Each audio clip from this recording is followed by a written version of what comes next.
Okay, let's unpack this. Have you ever considered that the different facets of your personality, maybe your approach to life, might be best understood through, well, powerful archetypes? Today we're diving into a truly fascinating concept, Bannock. Now think of Bannock as like a conceptual framework, maybe an internal toolkit. It represents a whole strategic approach for navigating challenges, opportunities. We'll explore how this multifaceted Bannock can be brilliantly understood through three pretty distinct animal archetypes: the crocodile, the swordfish, and the butterfly. This deep dive is your shortcut to understanding, drawing insights from, well, a whole stack of material we've gone through for this. Yeah, and what's really fascinating here is how these creatures, Mm-hmm. they seem so different, right? The croc, the swordfish, the Mm. butterfly. But when you view them through this specific lens, they offer this rich tapestry of attributes. So our goal is to kind of pull out the most important nuggets of knowledge about each animal, then Mhm. connect them back to a coherent framework for action, for understanding. We're digging into their, scientific side, the cultural meanings, the psychological dimensions, and then crucially, how they sort of braid together, how they form this powerful inner toolkit for you. Right. So first up, for Bannock, we have the mighty crocodile. And this represents the ancient strategist. When you think crocodile, yeah, you probably think power, ancient lineage, sure. But what's the core strategic insight here? What makes it the strategist? Well, the crocodile truly is the ancient strategist for Bannock. I mean, just think Yeah. about its incredible longevity. This lineage stretches back over 200 million years. Yeah. It's just mind-boggling. This isn't just an animal. It's like a living relic of enduring strategy.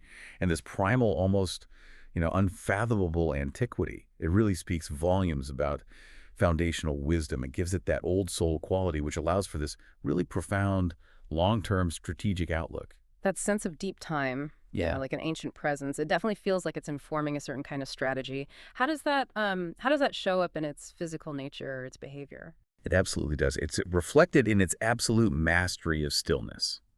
Stillness as a weapon. You observe its hunting style. It wastes zero motion. It Hmm. maps the currents. It waits sometimes for hours, for that precise moment to strike. That perfectly exemplifies Bannock's measure twice, struck once approach. It's got that gravitas, that patience, and then Mm, absolute commitment to a decisive, impactful move. yeah. And physically, those incredible sensory pits on its jaws, they aren't just about brute power. They're for detecting prey with this almost imperceptible sensitivity. So it's not just force. It's aware power, Yeah. rooted in deep perception. Okay, that ancient lineage and that powerful, aware presence, it really paints a picture. What's most fascinating to me, though, is how different cultures have, well, interpreted such a primal creature. What are some of the most powerful myths or symbols that have grown around the crocodile, the ones that really inform its role as this ancient strategist? That's a great point. It's exactly that primal power and patience that has resonated throughout history. You look at ancient Egypt, right? Silabek, the crocodile-headed god. He wasn't just feared, he embodied fertility, protection, too.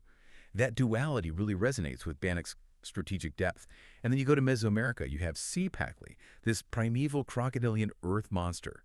In Aztec myth, it literally formed the foundation of the world. So these aren't just like old stories, they're reflections of the crocodile as a threshold keeper. It lives on the borders, land and water, understanding the nuances of those boundaries, knowing precisely where to stand. And this translates directly to Bannock's ability to read the room, read the terrain before making a move. And it connects to their unshakable boundaries, that fierce protection of their crew, their craft. That primal fear and respect. It's not just ancient history, is it? It definitely permeates our modern world, too. It's probably why we see crocodiles as these fierce mascots, or why a brand like Lacoste uses it to evoke strength, durability. And that phrase, crocodile tears, right, perfectly captures that archetype's ability to maybe hide its true intentions, like below the surface, just like a real croc below the waterline. So, what does this all tell us about the ancient strategist archetype for Bannock? How does it all come together? It really pulls it all together, yeah. The crocodile represents the ancient guardian, a potent protector, but with hidden wisdom, that primal instinct. It's about deep-rooted instinct and those unshakable boundaries, protecting its territory, its crew, with this silent, unyielding resolve. This creature embodies an emotional depth dweller, operating below the surface, only surfacing its power when absolutely necessary. So for Bannock, this translates to a long memory, longer arc, like an old soul in a modern kit. They're slow to trust, almost impossible to rattle, and they're playing for decades, not just days. It's that profound long-term strategic view. Okay, wow. So from the ancient depths, now we shoot to the swift, sharp hunter of the open ocean, the swordfish. And for Bannock, this represents the focus challenger. Talk about precision. Oh, absolutely. The swordfish, Giphias gladius, Yeah. it just perfectly embodies this focused challenger. The core vibe here is speed, clarity, and surgical risk-taking. I mean, they're literally built for speed and piercing focus. That distinctive sword-like bill, it cuts through the water, not just for hunting, but also critically for reducing drag. This mirrors Bannock's single-point purpose. That bill isn't just for show, you know. Bannock picks a vector, a direction, and the rest streamlines to achieve it. Laser focus. So it's really about cutting away everything non-essential to get maximum efficiency, maximum directness. Exactly that. And their biological adaptations are just incredible. They actually have these specialized organs that warm their eyes and brain like 10, 15 degrees Celsius above the surrounding water, which gives them superior vision in the deep, dark ocean where light is scarce. And this isn't just about survival. It's about clarity. It's about precision, even in the most challenging, murky environments. So Bannock, similarly, preps meticulously before any kind of plunge. It allows them to operate effectively where others might just be guessing, flying blind. That's amazing. That ability to see clearly when others can't, that's a profound advantage. Now, culturally, how has this creature made its mark? It seems more solitary, maybe less mythical than the croc. That's true. It's not woven into ancient mythologies quite as widely as the crocodile. Mm-hmm. But the swordfish is deeply admired, especially in fishing communities globally, both for its utility, it's a highly valued food source, and as this formidable adversary in sports fishing.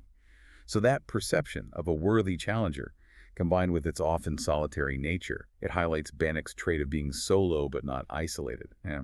Swordfish often roam alone, right? But they can sync up easily in loose packs when there's a feeding opportunity. It's like Bannock toggling between that lone wolf flow for deep work and then snapping into game day teamwork for collaborative efforts. There are even these traditional stories, from Hawaii, the Mediterranean, of swordfish impaling boats, which just speaks to their immense power and that singular focus when they're provoked. That focus sounds intense. You know, it's funny. Swordfish is even a recurring pop culture password. I think Marx Brothers, spy films. But psychologically, what does this creature really represent for us, beyond just being a cool fish with a pointy nose? It's true, right? Swordfish carries this certain mystique. It's shorthand for sharpness, decisiveness. From a psychological standpoint, humans tend to react to swordfish with this mix of awe and deep respect. It's the worthy adversary. Archetypally, they symbolize precision, ambition, that ability to just cut through challenges, to pierce through the noise, and think about how they breach, jump out of the water, possibly to shake off parasites.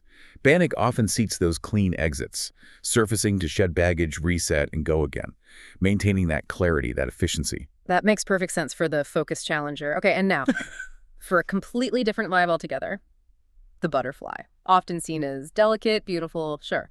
But our notes reveal this profound impact that goes way beyond just aesthetics. For Bannock, this represents the quiet reformer. Tell us about that.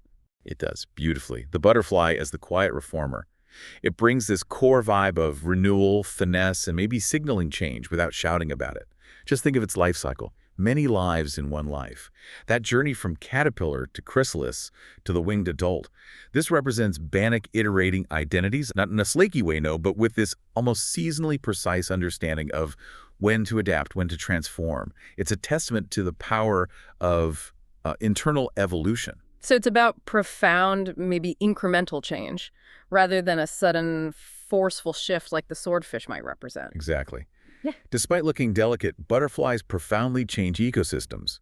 Through pollination, yes, but they also act as key environmental indicators. It's a kind of soft power, sharp effect. This is Bannock nudging systems with small, elegant moves rather than, taking a hammer to it, creating lasting impact quietly. They look delicate, but their influence is absolutely undeniable. What a journey that is. From a tiny egg to this magnificent winged creature, it's really no wonder they show up so much in our stories, our symbolism. Absolutely. Culturally, butterflies are incredibly potent symbols all across the globe. In ancient Egypt, they symbolized rebirth. In Japan, they can represent souls, both living and deceased. And the ancient Greek word suka, it means both soul and butterfly. That perfectly illustrates this deep, deep cultural connection to transformation, hope, new beginnings. And this deep symbolic resonance, it speaks to Bannock's trait of navigation by light. Butterflies are drawn to clarity, to color, to, let's say, honest environments.